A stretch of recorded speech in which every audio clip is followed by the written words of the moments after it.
This is called sand. It is for stone coated roofing sheet.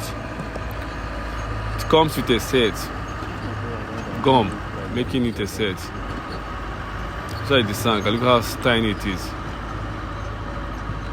This one is for black roofing sheet. And look at the gum. This one is the gum. The gum is used to attach the sand together so it will stick. It is used for the treatment of scratches. You can see how the gum is. See how the gum is. So it is used for the treatment of scratches. If there's holes, scratches, open nails, leakage, for your stone coated roofing sheet. So it's necessary to buy it whenever you are getting stone coated. For every 100 meters comes a set. For every 100 square meter you buy, you need a set of this.